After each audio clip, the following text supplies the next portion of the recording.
Hi there, I'm going to show you how to replace the battery in this Range Rover key fob. This is the SV trim level. You're going to need one of the 2032 batteries, and you can get these off Amazon. I've included a link below in the description. I'll take you straight there. First thing you want to do is remove this mechanical key. You press this button down and pull out. Okay, next, this half is going to be coming off, and if this is the first time you've gotten it off, it will be very stiff. So you want to put your key, wedge it in like that, and I'll pry this portion up and go in here,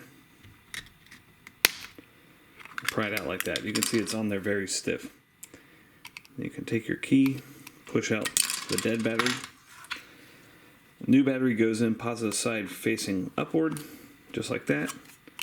Give this a good squeeze back together, and you're all set. No need to reprogram. Hope that was helpful. Make sure you hit that thumbs up button.